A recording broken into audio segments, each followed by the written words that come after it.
আজকে আমরা কথা বলছি ভাইরাল সুমনকে। আসলে কে ছিল জানতে হলে আমাদের এই ভিডিওর সাথেই থাকুন।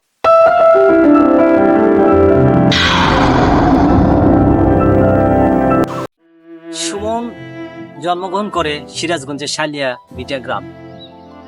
তার ছোটকাল থেকেই একটা নেশা, গানের প্রতি আগ্রহ। সে বিভিন্ন প্রোগ্রামে যাইতো, গান শুনতো এবং ওই গানই মাথায় ক্যাপচার করতো। অবশেষে সে বাড়িতে বসে থাকতে পারতো না, যেখানে গান হতো ছুটে যেত। কেউ বা 100, কেউ বা 50 এভাবে টাকা পয়সা দিত। আস্তে আস্তে সুমন হয়ে গেল, ব্যাপকভাবে ভাইরাল হয়ে গেল। সুমন ভালো একটা সফলতার মুখ দেখলো।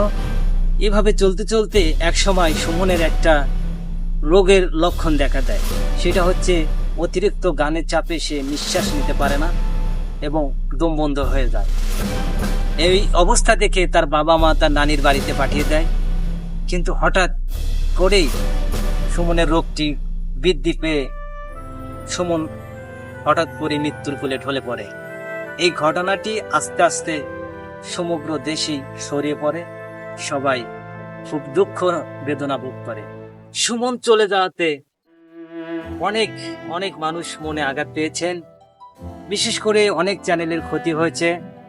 তার যে প্রচুর পরিমাণ ভিউ আছিল, এই ভিউগুলো মানুষের থেমে গেছে। তো যাই হোক, সুমনকে আমরা আর ফিরে পাবো না। তার জন্য সবাই দোয়া করবেন মন খুলে।